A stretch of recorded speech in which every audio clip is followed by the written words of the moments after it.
What's up guys? Welcome back to my channel. This is Maximize. Welcome. So today guys, my hair looks like I just brushed it, so it looks like I have like an 80s perm, because like I'm not like a big girly girl. I don't know how to like do hair. That's probably extremely obvious if you watch my other videos, but you know, I try. Guys, I brushed my hair. Anyway, today guys, I wanted to go over Rapicare, Rapasora tetrasperma. I can't say the name. Anyway, I've had this plant for at least 6 months now, and it's been quite a journey. I've learned a lot about this plant over the past 6 months, and I literally thought it was gonna die several times. I was like, there's no way she's gonna pull through. So I'm gonna go over the care tips that brought her back from the brink. So this plant I received in the mail, and I ordered it from Josh's Frogs, and I've never had one of my plants from Josh's Frogs die. You know, they send really good quality plants. They're all like pretty small. So this plant only had like 5 leaves when I got it. And it had like some scarring and marks on its leaves, which I was like, okay, that's like a little weird. Like maybe that was just from being shipped in the mail. Like across the whole country. It just made a long journey. So I was like, okay, whatever, it'll like grow out of that, maybe. The scars just got like deeper and more like intense looking, and I was like, okay, is this like a disease happening? What is that? I never figured out what it was, and I was really worried about it for a long time. I had it tucked in like the corner of my living room for the longest time, and it seemed to be doing okay. But I was like, okay, maybe it needs more intense light or something, because she's not quite coming back. Not as vibrant as I think she could be. You know what I'm saying?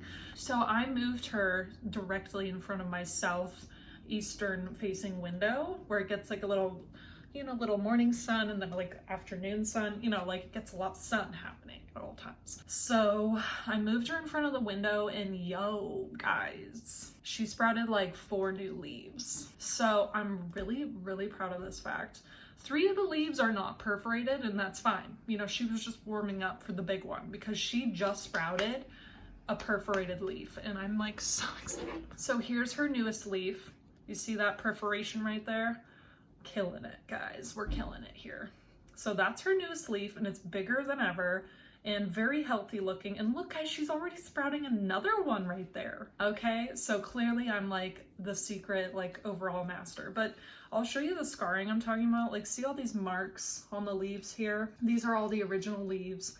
I don't think she ever lost a leaf. Like, none of the leaves ever fell off. So I was like, I felt pretty secure that, you know, she was okay, just not thriving. So anyway, that's the scarring I'm talking about. But now she has all these new leaves, guys. So the trick to this plant is just really bright light, bright and direct. Even like a dapple of direct sun is great, because she clearly loves it. She really liked it when I bumped it up, and it immediately sprouted a perforated leaf. So I'm thinking that new leaf coming in is going to be even more perforated, and I'm like so excited about it. And one of the most important things about this plant, on top of bright and direct light, is you want to give it a stake to grow up, or a trellis to grow into. And this can be made in several ways. I just have like a bamboo stick wrapped in burlap, and I just tied the stem like along the stick here, like in several places to really hold it up. And that just helps it focus more on growing leaves rather than growing vines to wrap itself around something. Because usually if a plant is growing like vining down, it doesn't put a lot of its energy into new bigger leaves. It's more like, okay, where are we gonna settle in? Like, where's my like resting place, you know? So the stake really helps give them that security, that sense of like, okay, like we're settled, we're home, now let's settle in for the night and forever, you know? So now that's why she's giving this bigger, more perforated leaves, because she has a structure, you know? You can also let it vine downward, but like I said, I don't know if the leaves will be as big and as prominent.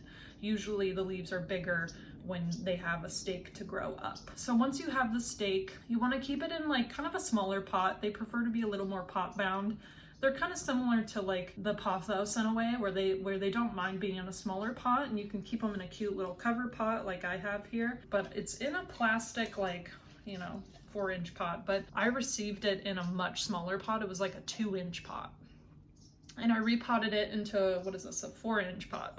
It could be 6, I don't know things. I repotted it into a slightly bigger pot because its roots were wrapping around the bottom of its previous one, and it was just so tiny, and it was like a very top heavy plant, so I felt like it needed more room to grow. When I first repotted it, I put it in just potting soil, which I felt like was way too dense for it, and I felt like that's why it wasn't growing at the rate I wanted it to. So I actually replaced a lot of its potting soil with cactus mix. So I refreshed the soil, I added way more rocks and, like, you know, things to help it drain quicker, because I felt like it was just getting suffocated by the plain potting soil. Literally, like, within a few weeks after I changed out the soil and traded in more cactus mix into the pot here, it started sprouting new leaves. So I think it really prefers that quick draining type of soil, similar to what I keep my Monstera adansonii in. It's a little heavier on the cactus mix than potting soil. So its roots aren't like suffocating, you know, in just like water. Now that it's in faster draining soil, I do have to water it a little bit more. I have to be more mindful of when it's dried out, but it really doesn't require much water. It doesn't really tell you when it's thirsty. It's not like a drooping type plant like the pothos is. So you do have to like check it every week and make sure the soil is getting enough moisture and water. It'll just keep producing new leaves, and we're deep into November and it's still producing leaves. That's crazy. Usually plants like shut down for the winter, but not this guy. Look at it. Going strong, going strong. I don't have the nerve to propagate it yet because it's obviously still growing, and I don't like to clip a plant when it's producing new leaves like this. I want to give it the opportunity to grow as much as it wants. I think the only way I would propagate this plant is if I did air layering, where I trick the plant into producing a root like on along one of its stems, and then once it had a root, then I could cut it, but I'm not ready for that. I'm not ready. So that's the light, the soil, the watering routine. I rarely water this plant. I only water it maybe once every few weeks. It's really weird. Like, I really don't need to water this plant hardly at all. And I think it really prefers that. Obviously, it's producing so many new leaves. I think it prefers to dry out pretty significantly between waterings. So keep that in mind with this plant. It doesn't like to be waterlogged. It likes fast draining soil.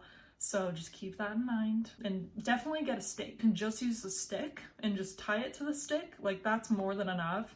I just went for the burlap on top of it because I'm like, oh, maybe it'll just, you know, make it feel warmer. I don't know, but it doesn't for sure. The plant does not care.